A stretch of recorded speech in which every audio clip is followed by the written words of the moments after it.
Thank you very much, Larry. It's great to be back in beautiful Davos, Switzerland, and to address so many respected business leaders, so many friends, few enemies,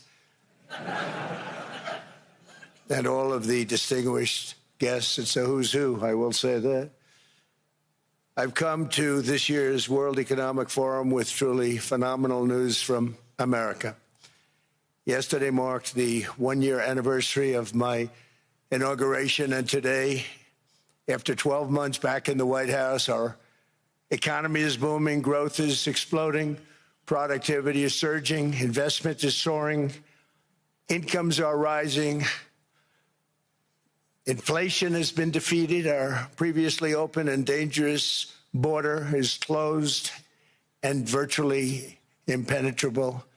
And the United States is in the midst of the fastest and most dramatic economic turnaround in our country's history. Under the Biden administration, America was plagued by the nightmare of stagflation, meaning low growth and high inflation, a recipe for misery, failure, and decline. But now, after just 1 year of my policies, we are witnessing the exact opposite. Virtually no inflation and extraordinarily high economic growth. Growth like I believe you'll see very shortly our country has never seen before, perhaps no country has ever seen before. Over the past 3 months, core inflation has been just 1.6%.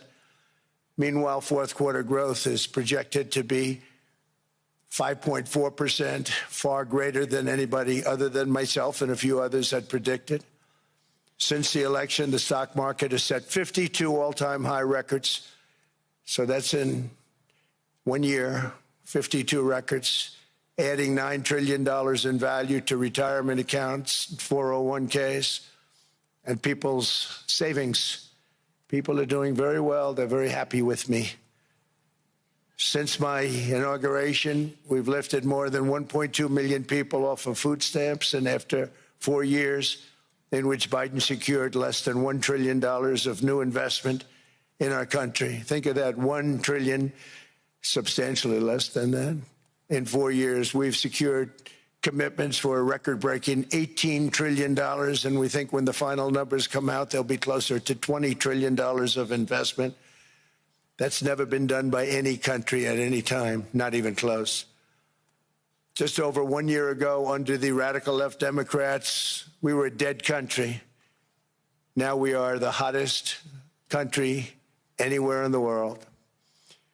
In fact, the United States economy is on pace to grow at double the rate that was projected by the IMF just last April.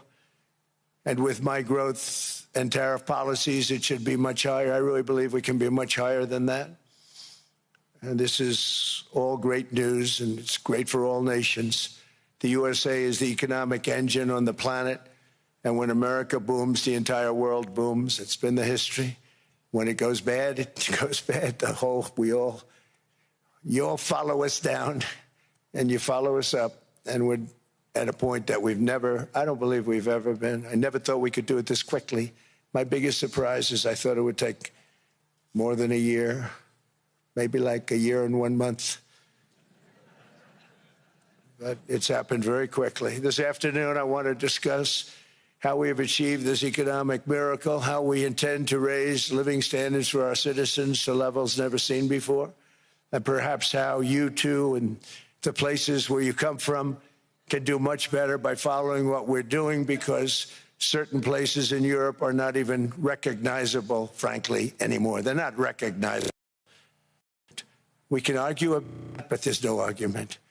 Friends come back from different places. I don't want to and say, I recognize it. And that's not in a positive way. That's in a very negative way.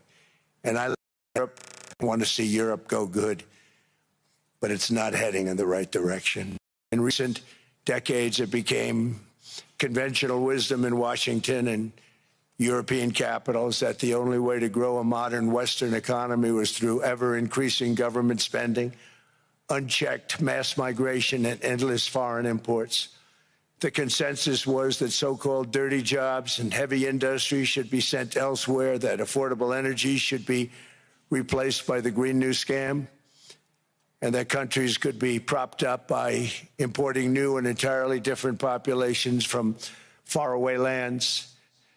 This was the path that sleepy Joe Biden administration and many other Western governments very foolishly followed, turning their backs on everything that makes nations rich and powerful and strong. And there's so much potential in so many nations. The result was record budget and trade deficits and a growing sovereign deficit driven by the largest wave of mass migration in human history. We've never seen anything like it. Quite frankly, many parts of our world are being destroyed before our very eyes, and the leaders don't even understand what's happening. And the ones that do understand aren't doing anything about it. Virtually all of the so-called experts predicted my plans to end this failed model would trigger a global recession and runaway inflation. But we have proven them wrong. It's actually just the opposite. In 1 year, our agenda has produced a transformation like America has not seen in over 100 years. Instead of closing down energy plants, we're opening them up. Instead of building ineffective, money-losing windmills, we're taking them down and not approving any.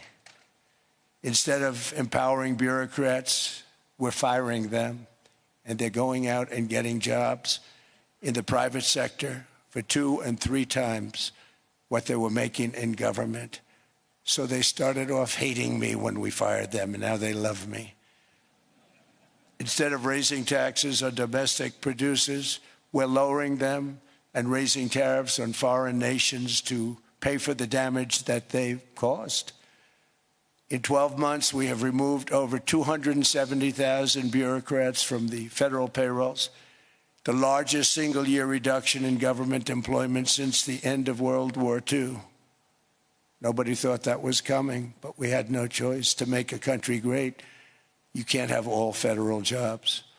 We've cut federal spending by $100 billion and slashed the federal budget deficit by 27% in the single year. It's going to go down quite a bit more from that, driving inflation way down from the record highs of the Biden administration.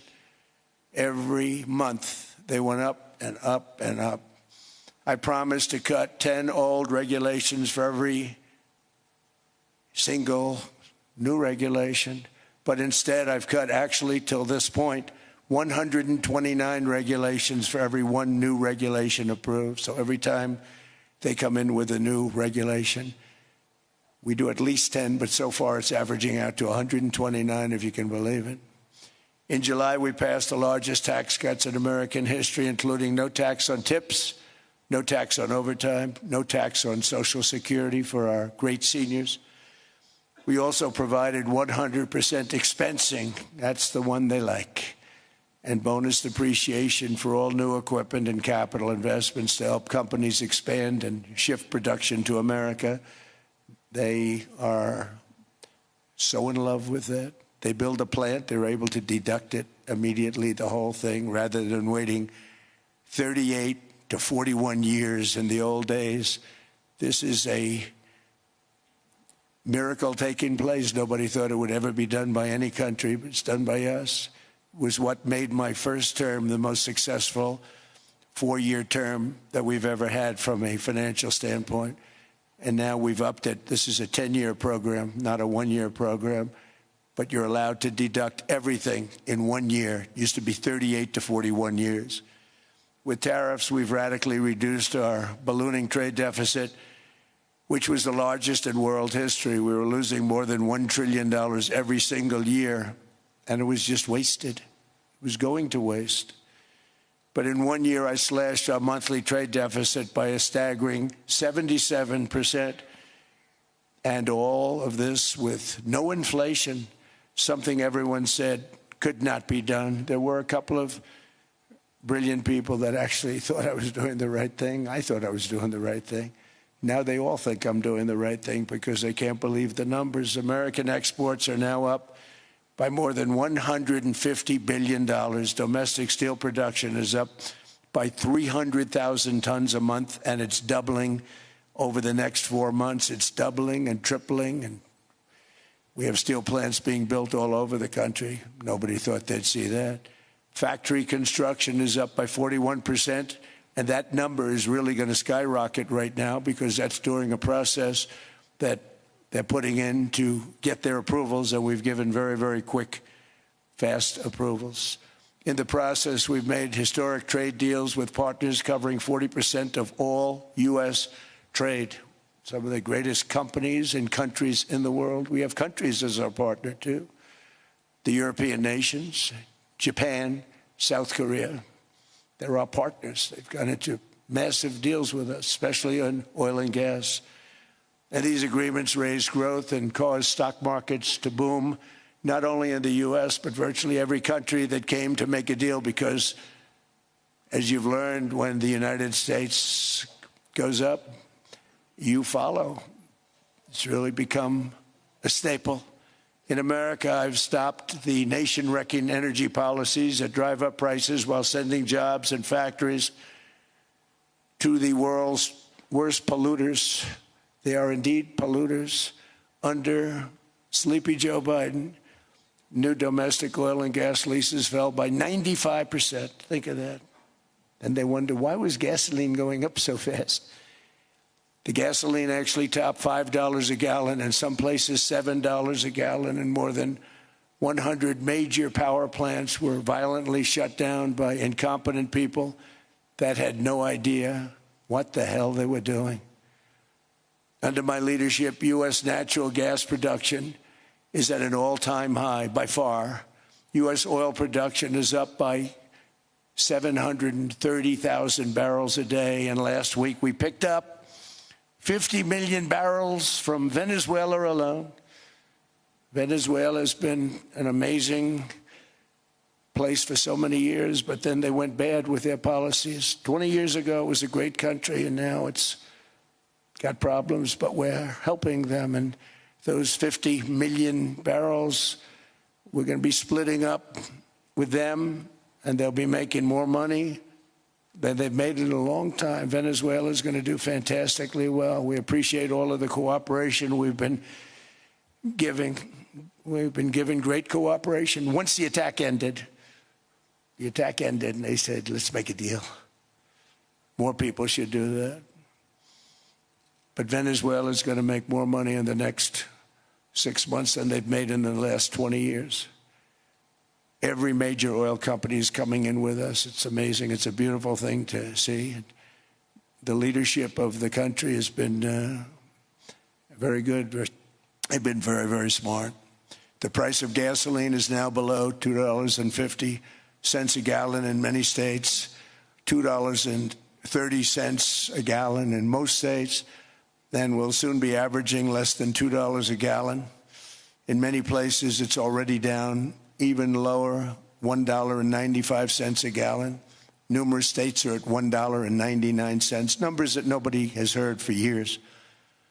Actually, since my last administration, we got it down to around those numbers. I've signed an order directing and approval of many new nuclear reactors. We're going heavy into nuclear. I was not a big fan because I didn't like the risk, the danger.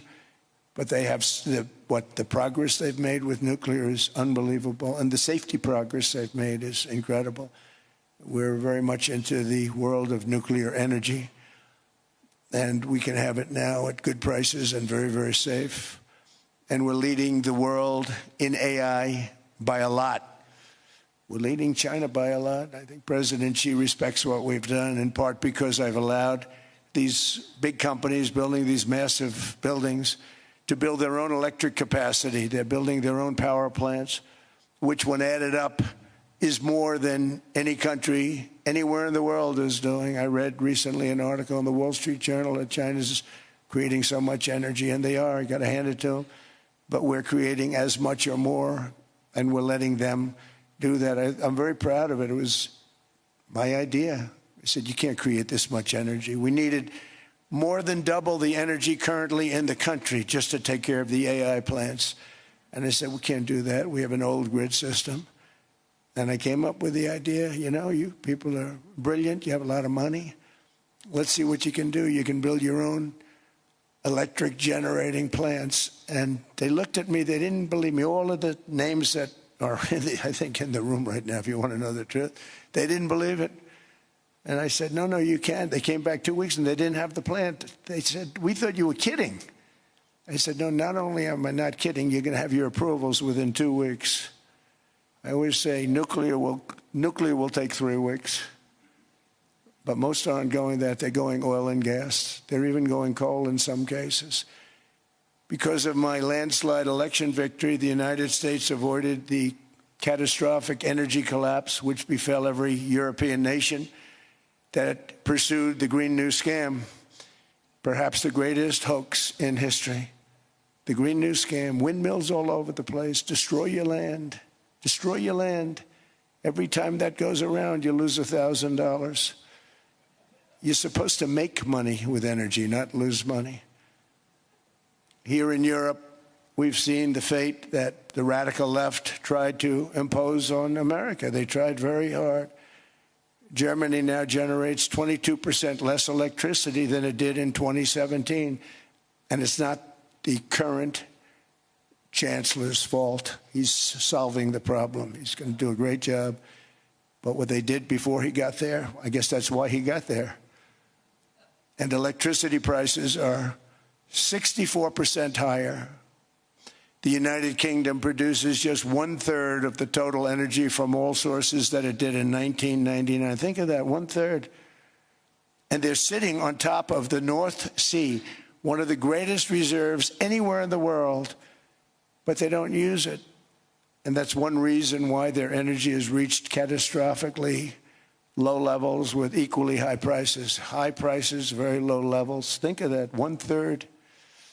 And you're sitting on top of the North Sea. And they like to say, well, you know, that's depleted. It's not depleted. It's got 500 years. They haven't even found the oil. The North Sea is incredible. They don't let anybody drill. Environmentally, they don't let them drill. They make it impossible for the oil companies to go. They take 92% of the revenues. So the oil companies say, we can't do it. They came to see me. Is there anything you can do? I want Europe to do great. I want UK to do great. Sitting on one of the greatest energy sources in the world, and they don't use it. In fact, their electricity prices have soared 139%. There are windmills all over Europe. There are windmills all over the place, and they are losers. One thing I've noticed is that the more windmills a country has, the more money that country loses and the worse that country is doing. China makes almost all of the windmills, and yet I haven't been able to find any wind farms in China. Did you ever think of that? It's a good way of looking at it. They're smart. China is very smart. They make them, they sell them for a fortune. They sell them to the stupid people that buy them, but they don't use them themselves. They put up a couple of big wind farms, but they don't use them. They just put them up to show people what they could look like. They don't spin. They don't do anything. They use a thing called coal, mostly. But China goes with the coal. They go with oil and gas. They're starting to look at nuclear a little bit. And they're doing just fine. They make a fortune selling the windmills, though, and I think really that's one that they wouldn't be surprised if it stopped. They are shocked that it continues to go. They're very friendly with me. They're shocked that people continue to buy those damn things. They killed the birds. They ruin your landscapes. Other than that, I think they're fabulous, by the way. Stupid people buy them. The consequences of such destructive policies have been stark, including lower economic growth, lower standards of living, lower birth rates, more socially disruptive migration, more vulnerability to hostile foreign adversaries, and much, much smaller militaries. The United States cares greatly about the people of Europe. We really do. I mean, look, I am derived from Europe. Scotland and Germany, 100% Scotland, my mother, 100% German, my father. And we believe deeply in the bonds we share with Europe. as a civilization. I want to see it do great. That's why issues like energy, trade, immigration, and economic growth must be central concerns to anyone who wants to see a strong and united West, because Europe and those countries have to do their thing. They have to get out of the culture that they've created over the last 10 years. It's horrible what they're doing to themselves. They're destroying themselves. These beautiful, beautiful places. We want strong allies, not seriously weakened ones. We want Europe to be strong. Ultimately, these are matters of national security, and perhaps no current issue makes the situation more clear than what's currently going on with Greenland. Would you like me to say a few words of Greenland? I was going to leave it out of the speech, but I think I would have been reviewed very negatively. I have tremendous respect for both the people of Greenland and the people of Denmark, tremendous respect. But every NATO ally has an obligation to be able to defend their own territory. And the fact is, no nation or group of nations is in any position to be able to secure Greenland other than the United States. We're a great power, much greater than people even understand. I think they found that out 2 weeks ago in Venezuela. We saw this in World War II, when Denmark fell to Germany after just 6 hours of fighting and was totally unable to defend either itself or Greenland. So the United States was then compelled, we did it, we felt an obligation to do it, to send our own forces to hold the Greenland territory. And hold it we did, at great cost and expense. They didn't have a chance of getting on it, and they tried. Denmark knows that. We literally set up bases on Greenland for Denmark. We fought for Denmark. We weren't fighting for anyone else. We were fighting to save it for Denmark. Big, beautiful piece of ice. It's hard to call it land. It's a big piece of ice. But we saved Greenland and successfully prevented our enemies from gaining a foothold in our hemisphere. So we did it for ourselves also. And then after the war, which we won it big. Without us, right now you'd all be speaking German and a little Japanese, perhaps. After the war, we gave Greenland back to Denmark. How stupid were we to do that? But we did it. But we gave it back. But how ungrateful are they now? So now our country and the world face much greater risks than it did ever before because of missiles, because of nuclear, because of weapons of warfare that I can't even talk about. 2 weeks ago, they saw weapons that nobody ever heard of. They weren't able to fire one shot at us. They said, what happened? Everything was discombobulated. They said, we've got them in our sights. Press the trigger, and nothing happened. No anti-aircraft missiles went up. There was one that went up about 30 feet and crashed down right next to the people that sent it. They said, what the hell is going on? Those defensive systems were made by Russia and by China. So they're going to go back to the drawing boards, I guess. Greenland is a vast, almost entirely uninhabited and undeveloped territory that's sitting undefended in a key strategic location between the United States, Russia, and China. That's exactly where it is, right smack in the middle. Wasn't important nearly when we gave it back. You know, when we gave it back, it wasn't the same as it is now. It's not important for any other reason, you know, everyone talks about the minerals. There's so many places. There's no rare earth, no such thing as rare earth. There's rare processing, but there's so much rare earth. And to get to this rare earth, you got to go through hundreds of feet of ice. That's not the reason we need it. We need it for strategic national security and international security. This enormous unsecured island is actually part of North America on the northern frontier of the Western Hemisphere. That's our territory. It is therefore a core national security interest of the United States of America. And in fact, it's been our policy for hundreds of years to prevent outside threats from entering our hemisphere, and we've done it very successfully. We've never been stronger than we are now. That's why American presidents have sought to purchase Greenland for nearly 2 centuries. You know, for 2 centuries they've been trying to do it. They should have kept it after World War II, but they had a different president. That's all right. People think differently. Much more necessary now than it was at that time, however. In 2019, Denmark said that they would spend over $200 million to strengthen Greenland's defenses. But as you know, they spent less than 1% of that amount. 1%. There's no sign of Denmark there.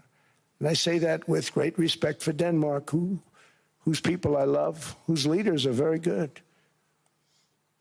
It's the United States alone that can protect this giant mass of land, this giant piece of ice, develop it and improve it and make it so that it's good for Europe and safe for Europe and good for us.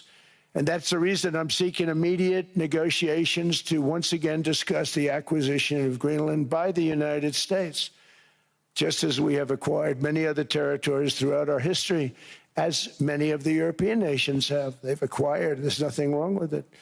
Many of them, some went in reverse, actually, if you look. Some had great, vast wealth, great, vast lands all over the world. They went in reverse. They're stuck back where they started. That happens too. But some grow. But this would not be a threat to NATO. This would greatly enhance the security of the entire alliance, the NATO alliance. The United States is treated very unfairly by NATO. I want to tell you that. And when you think about it, nobody can dispute it. We give so much and we get so little in return.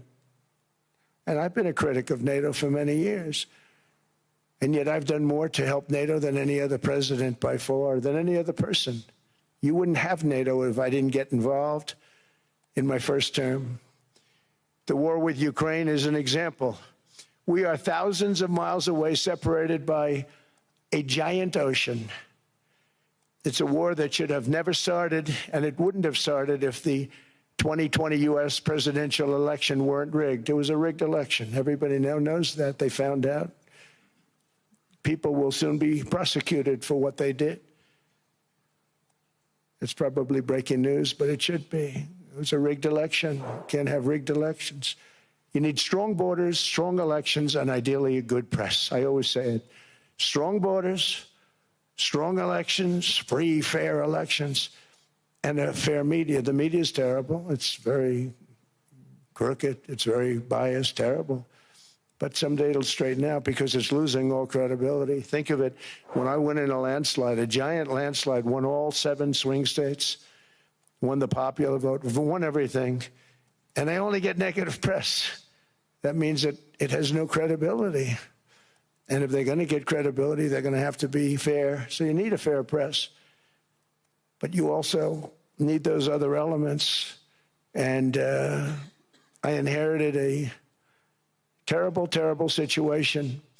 If you look, the border was open. The inflation was raging. Everything was bad with the United States when I came into office. But I also inherited a mess with Ukraine and Russia, something that would have never happened. And I know Putin very well. He and I would discuss Ukraine. It was the apple of his eye, but he wasn't going to do anything. I said, Vladimir, you're not doing it. He would never have done it. It was terrible what happened. I could see it happening, too. After I left, I could see it happening. Biden had given Ukraine and NATO $350 billion, a staggering sum, $350 billion.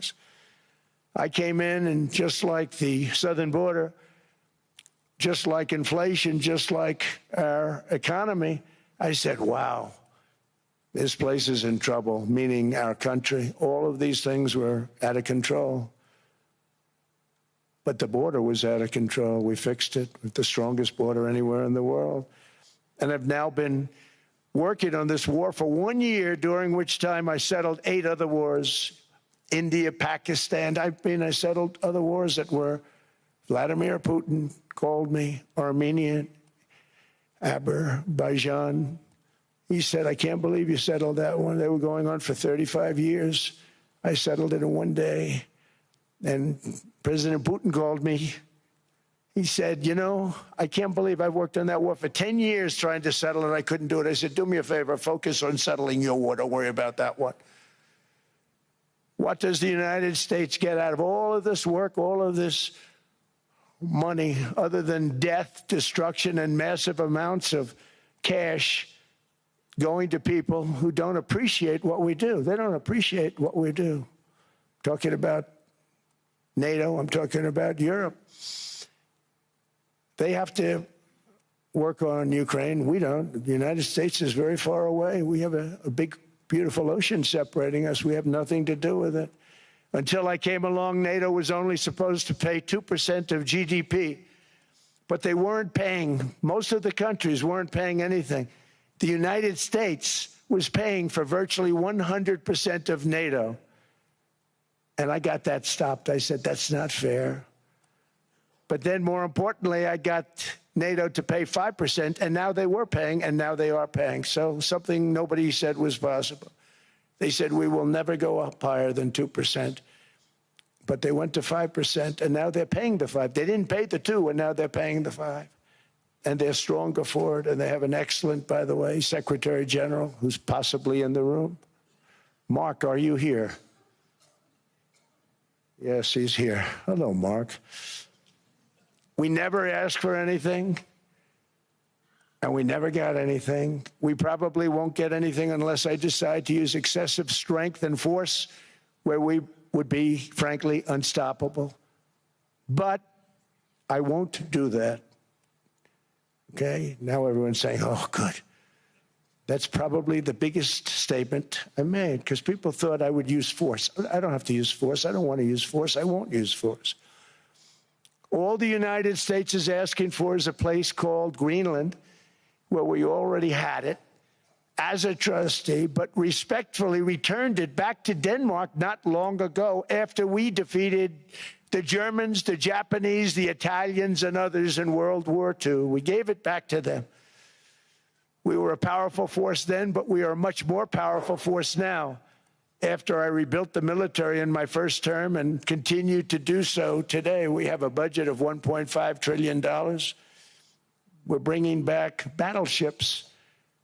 The battleship is 100 times more powerful than the great battleships you saw in World War II, those great, big, gorgeous ships, the Missouri, the Iowa, the Alabama.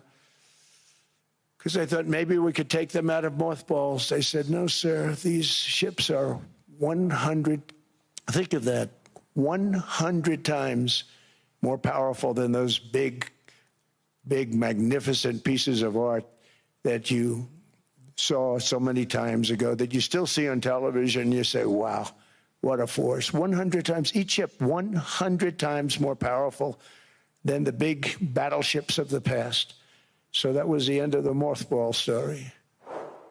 So what we have gotten out of NATO is nothing except to protect Europe from the Soviet Union and now Russia. I mean, we've helped them for so many years. We've never gotten anything, except we pay for NATO. And we paid for many years until I came along. We paid for, in my opinion, 100% of NATO because they weren't paying their bills. And all we're asking for is to get Greenland, including right title and ownership, because you need the ownership to defend it. You can't defend it on a lease. Number one, legally it's not defensible that way, totally. And number two, psychologically, who the hell wants to defend a license agreement or a lease, which is a large piece of ice in the middle of the ocean where if there is a war, much of the action will take place on that piece of ice. Think of it. Those missiles would be flying right over the center of that piece of ice.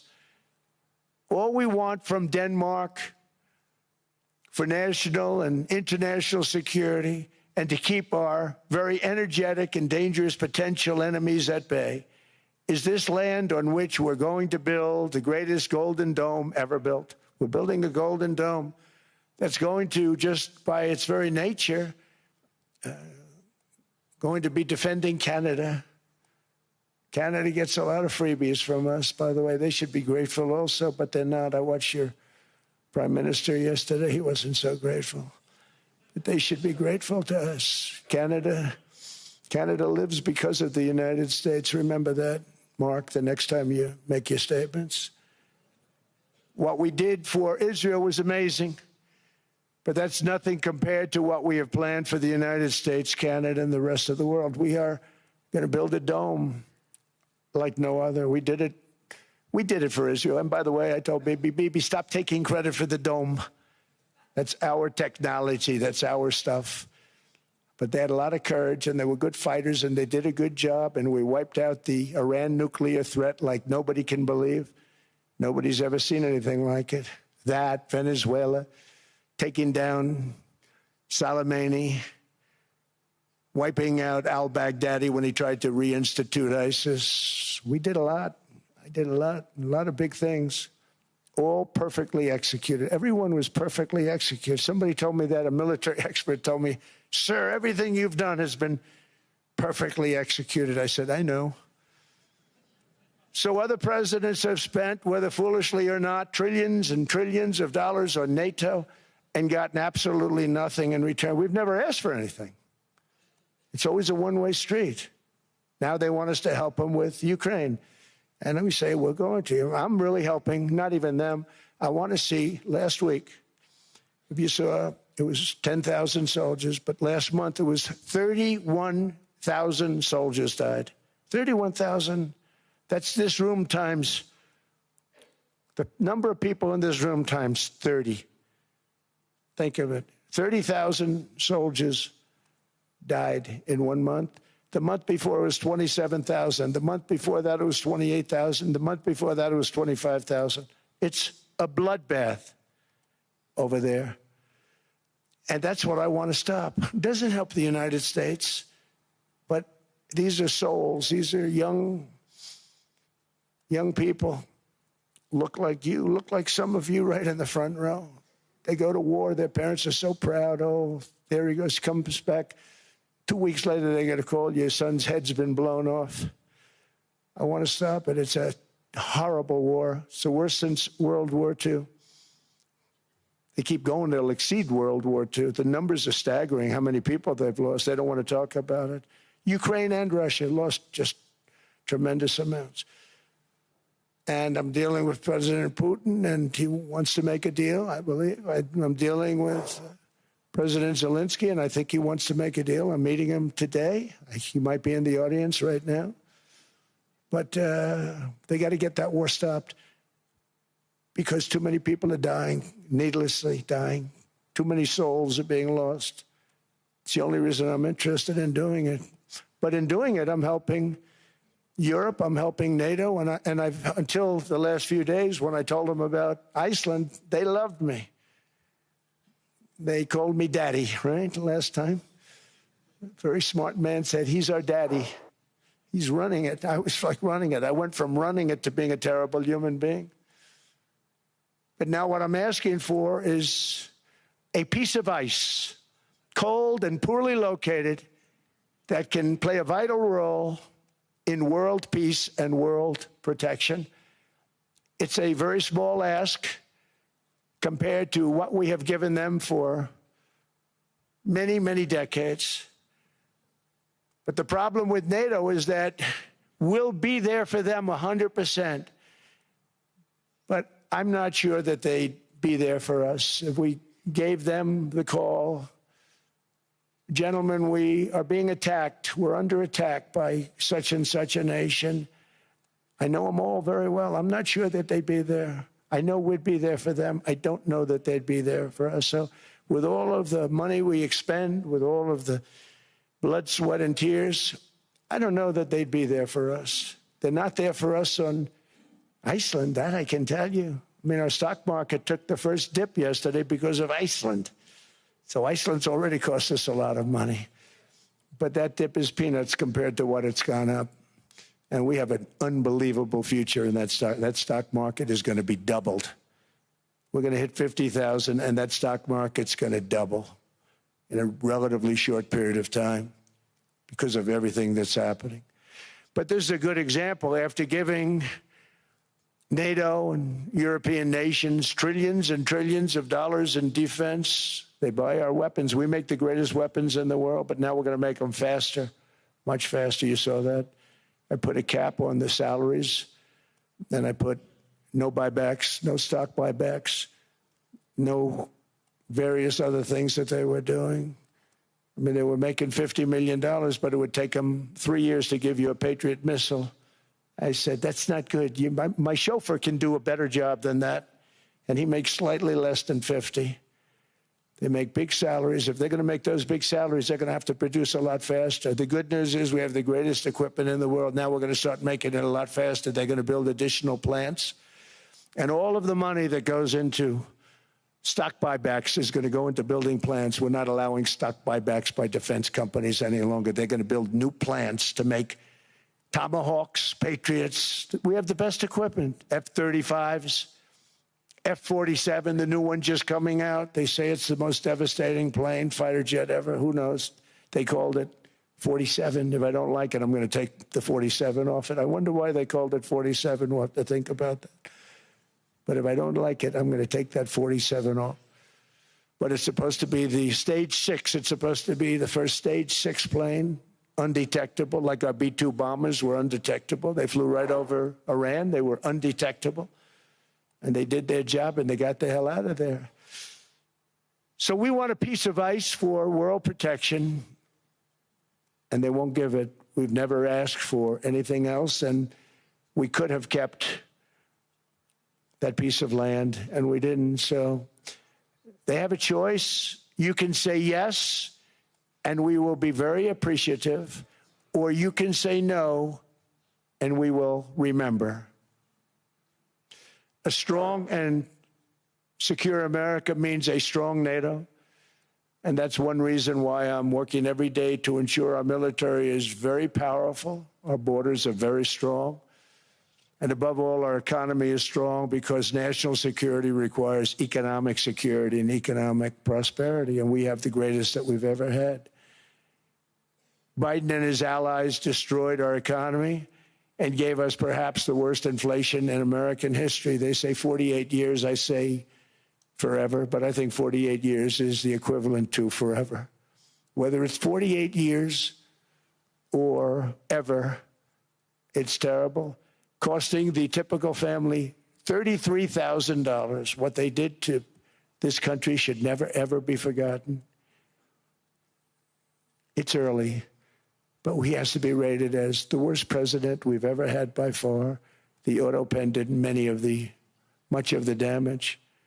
The auto pen, he was the auto pen president, because I don't believe a sane president would have ever signed the kind of things that he signed. But now grocery prices, energy prices, airfares, mortgage rates, rent, and car payments are all coming down, and they're coming down fast. We inherited a mess, but we've done a hell of a job in 12 months. Under my most favored nation policy for drug prices, the cost of prescription drugs is coming down by up to 90%, depending on the way you calculate. You could also say 5, 6, 7, 800%. There are two ways of figuring that. But we have a favored nations policy that every president wanted, no president was able to get. I got it, and other nations approved it. And I had to use tariffs in order to get it because they said, no way. In other words, a pill that costs 10% in London costs $130.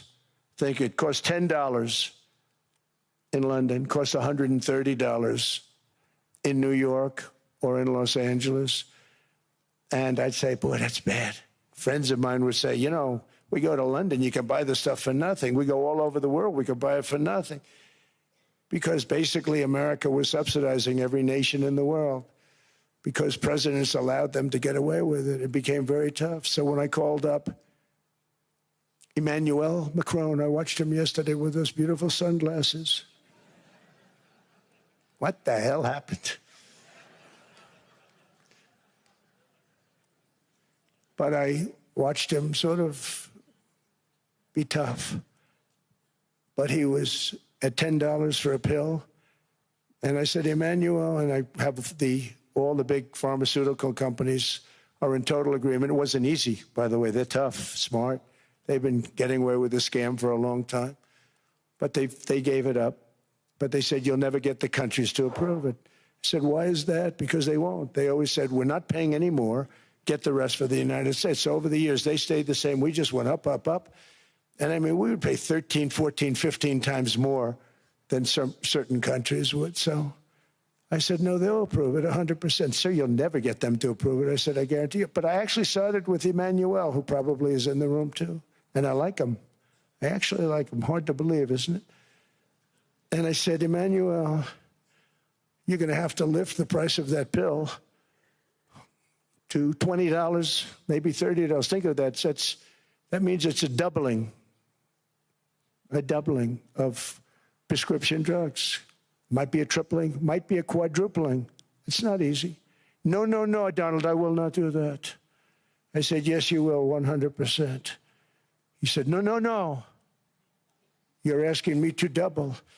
I said, Emmanuel, you've been taking advantage of the United States for 30 years with prescription drugs. You really should do it, and you will do it. I have no doubt. In fact, I am 100% sure you're going to. No, no, no, I will not do it. Because, yes, in all fairness to him, he has to double or triple. Because the world being a bigger place than the United States, it's not that you meet in the middle. You just have to go up some, and we come down a lot. They go up a little, we come down a lot. So we're at $130, they're at 10. So they may have to go to 20 or 30. No more than that. I said, Emmanuel, you're going to be doubling or tripling? No, no, no. I said, here's the story, Emmanuel.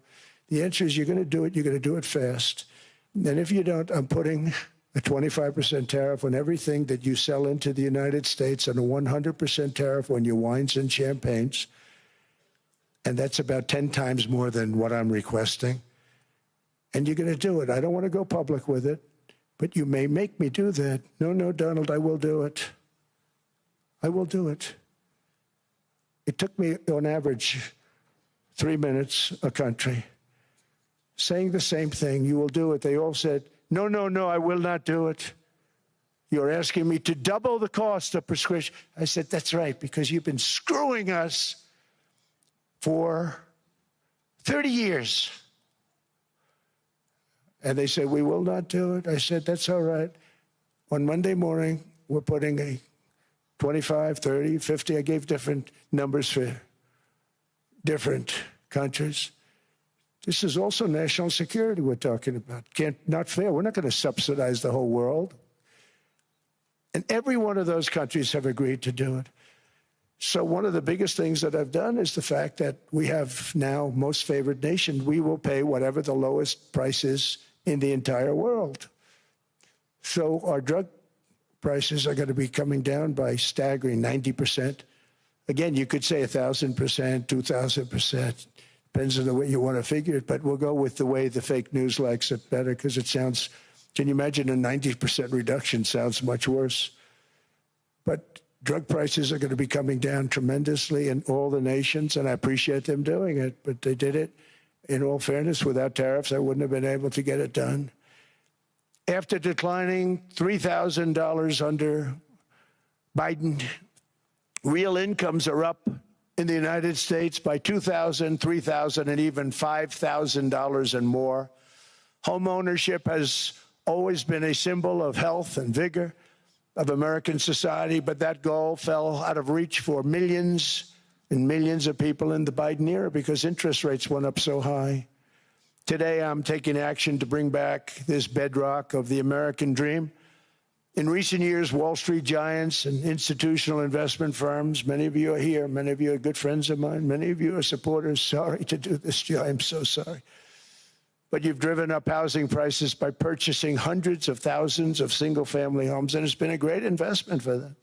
Often as much as 10% of houses on the market.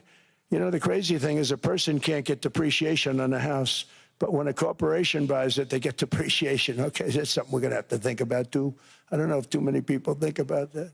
You buy a corporation, they buy 500 houses.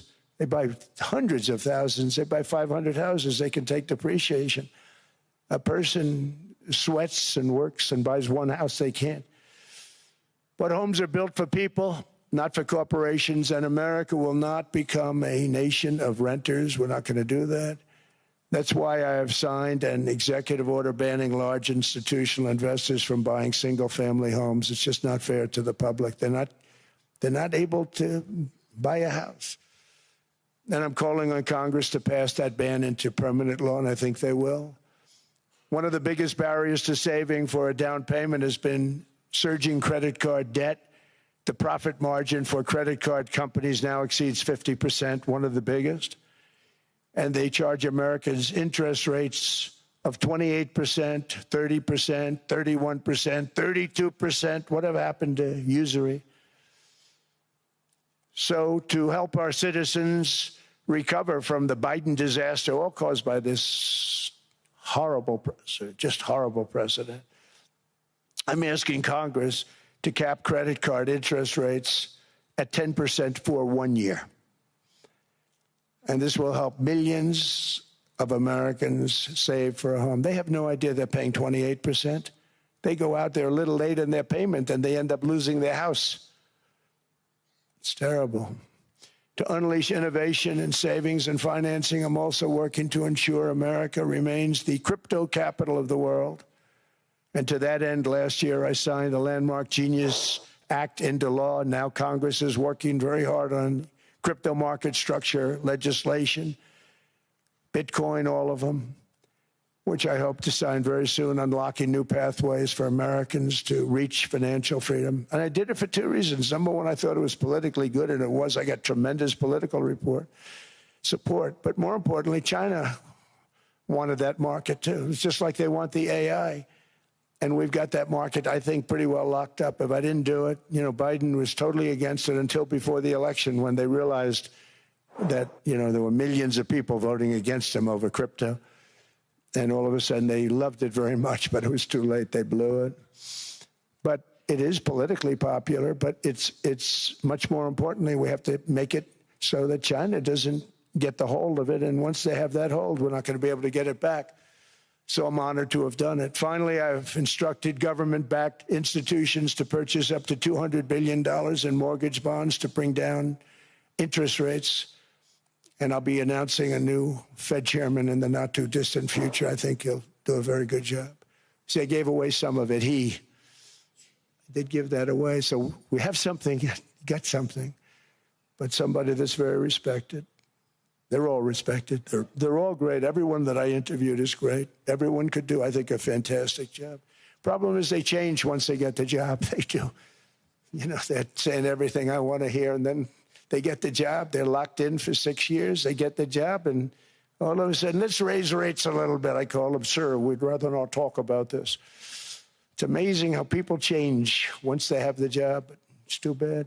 Sort of disloyalty, but they got to do what they think is right. We have a terrible chairman right now, Jerome Too Late Powell. He's always too late. And he's very late with interest rates, except before the election, he was just fine for the other side. So we're going to have somebody that's great, and we hope he does the right job. Last week, the average 30-year mortgage rate dropped below 6% for the first time in many years. Another major factor in driving up housing costs was the mass invasion of our borders. And I have to say one thing about housing, because nobody ever says this. I am very protective of people that already own a house, of which we have millions and millions and millions. And because we have had such a good run, the house values have gone up tremendously. And these people have become wealthy. They weren't wealthy. They become wealthy because of their house. And every time you make it more and more and more affordable for somebody to buy a house cheaply, you're actually hurting the value of those houses, obviously, because the one thing works in tandem with the other. And I don't want to do anything that's going to hurt the value of people that own a house who, for the first time in their lives, are walking around the streets of whatever city they're in, very proud that their house is worth $500,000, $600,000, $700,000.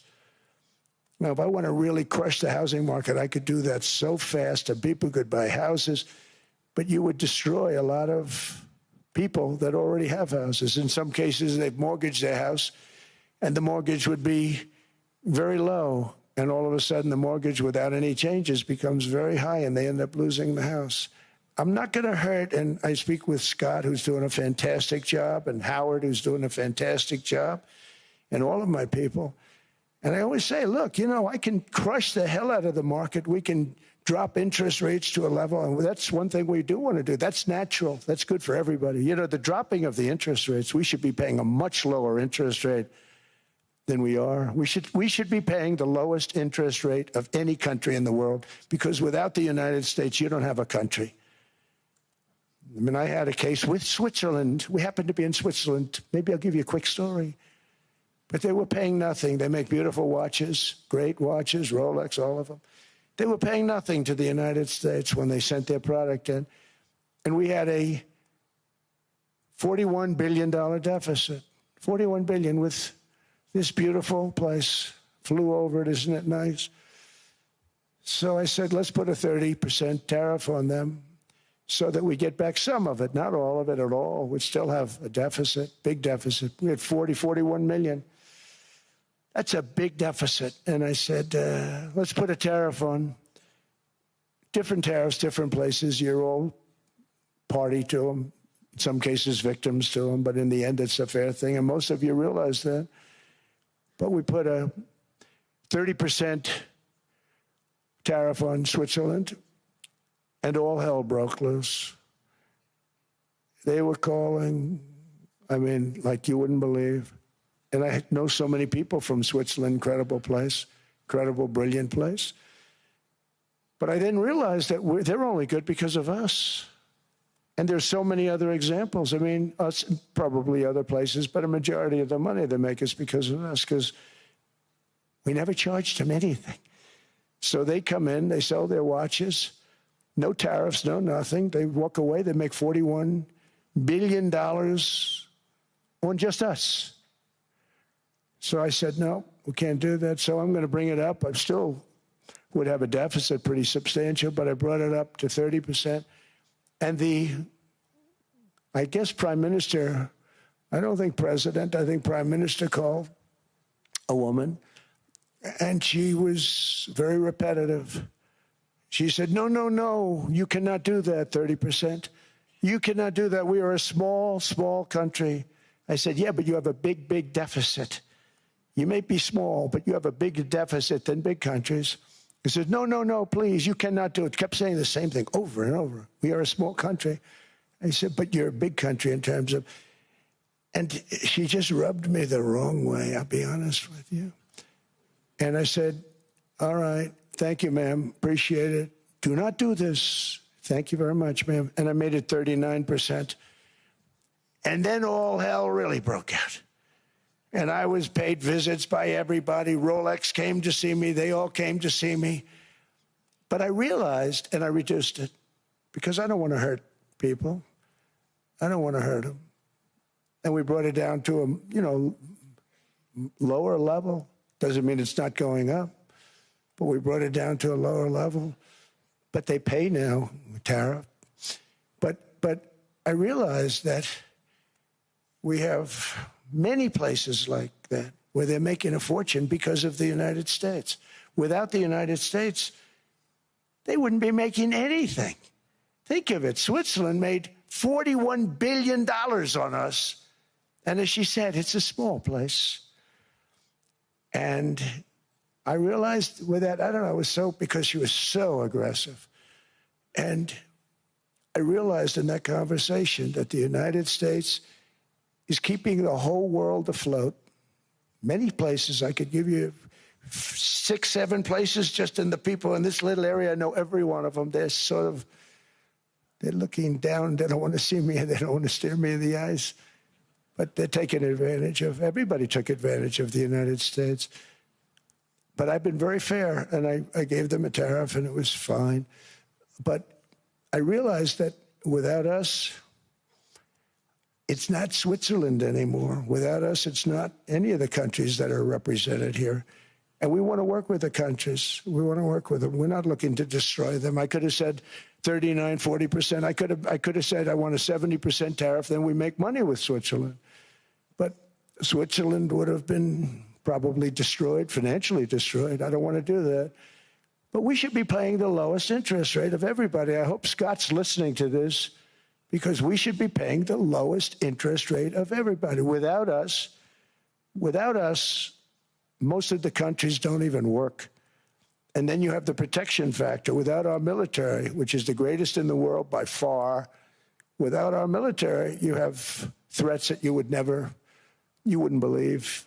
You wouldn't believe. You don't have threats because of us, and that's because of NATO. One other thing, and I have to say it so importantly, in the old days, and I used to say I'm the youngest in the room. Now I'm among the older. I hate to say it.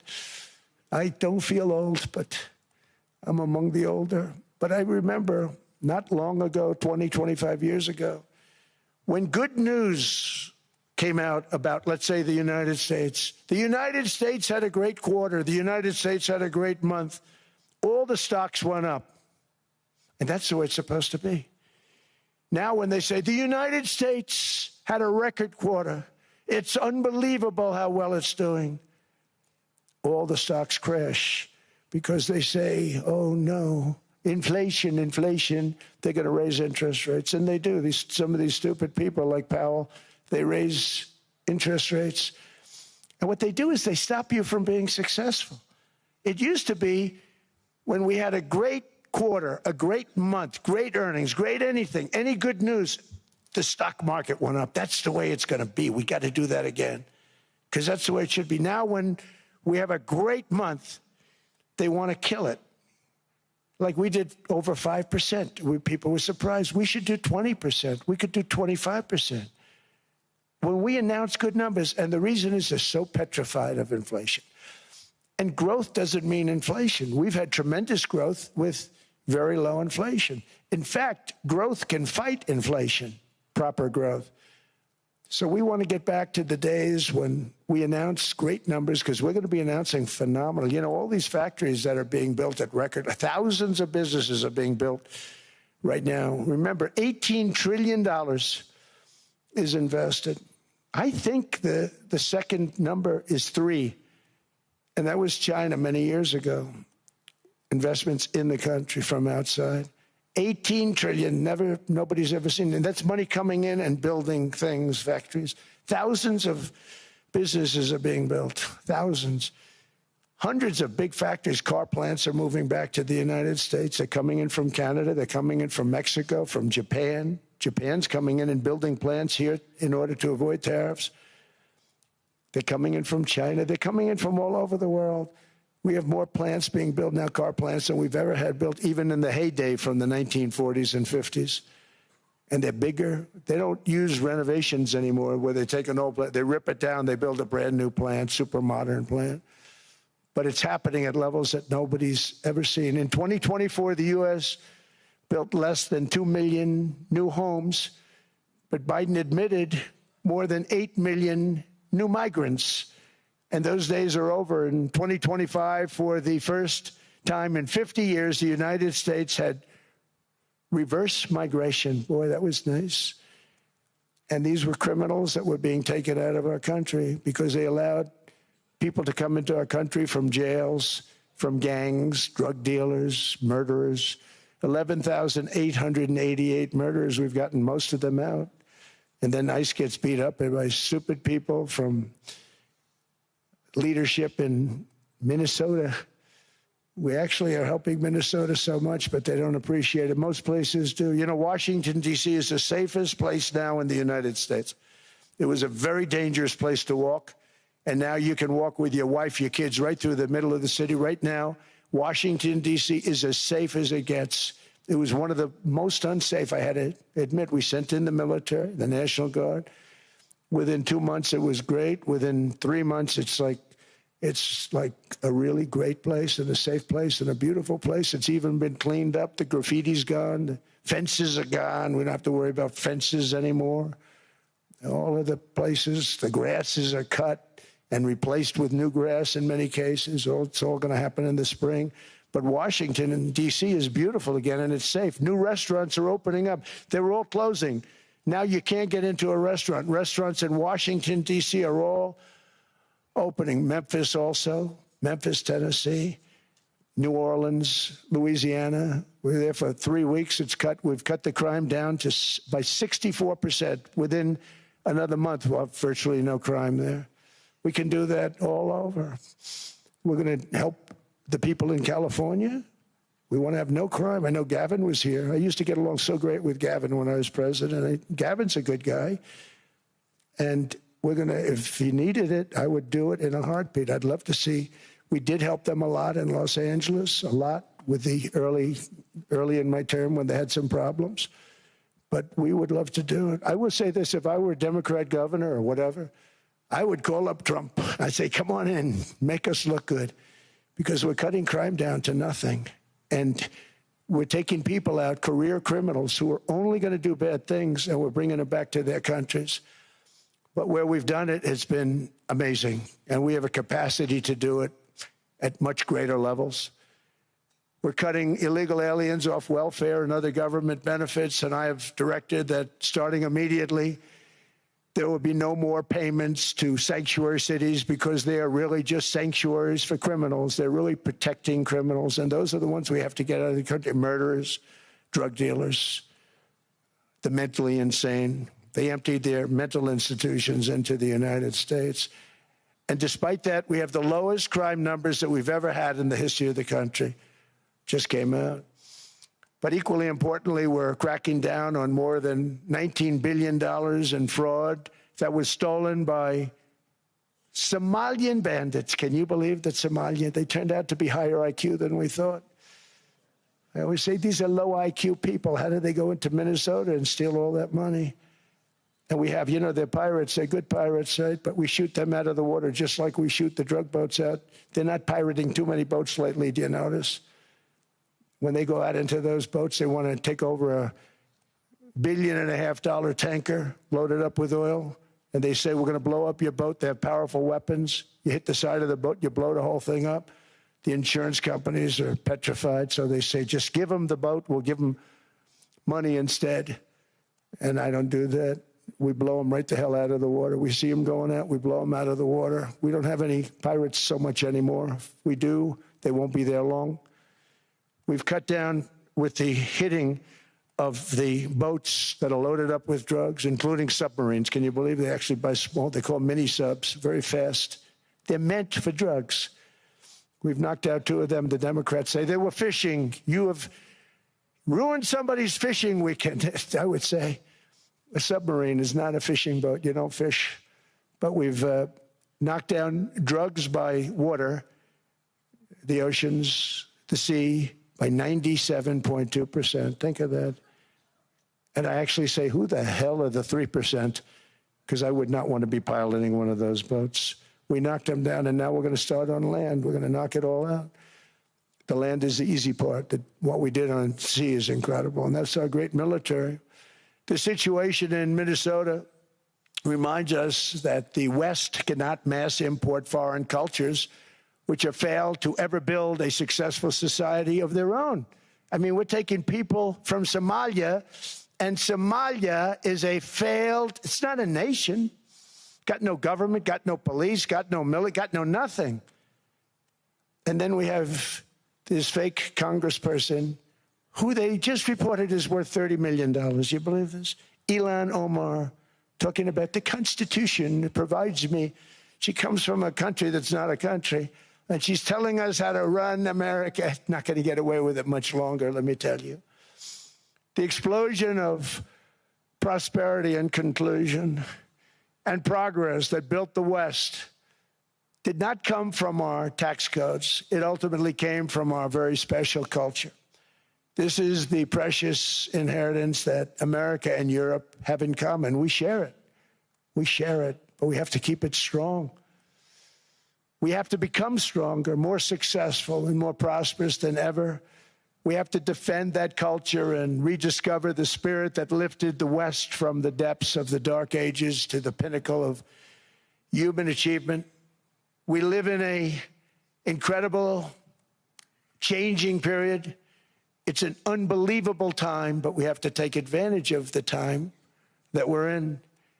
In our hands are technologies that our ancestors could scarcely have. I mean, they couldn't have even dreamt some of the things that we see today. And so rapidly they're produced. I mean, AI, 2 years ago, nobody ever heard of the term, and now everybody's talking about it. And it can have some very good purpose. It could also have some dangerous purpose, and for that we have to watch out. But some tremendous things are happening because of it. And we're leading by so much. We're doing so well. But opportunities that are bigger and grander than ever before in human history are right before us. It is the pioneers in this room. Many of you in this room are true pioneers. You're truly brilliant people. Just your ability to get a ticket is brilliant because you have about 50 people for every seat. I don't know what. That's Larry. Everything Larry touches turns to gold. He made this very successful. But you're in this room, and some of you are the greatest leaders anywhere in the world. You're the greatest brains anywhere in the world. And the future is unlimited, and to a large part because of you, and we have to protect you, and we have to cherish you.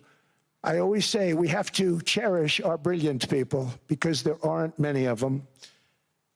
So together with confidence, boldness, and persistence, let us lift up our people, grow our economies, defend our shared destiny, and build a future for our citizens that is more ambitious, more exciting, more inspiring, and greater than the world has ever seen. We're in a position to do things that nobody else has ever even thought of before. And many of the people in this room are the ones that are doing it. And I want to congratulate you, and I'm with you all the way. You can do things that nobody else can even think about. So I congratulate you on your tremendous success. And the United States is back, bigger, stronger, better than ever before. And I'll see you around. Thank you all very much. Thank you very much.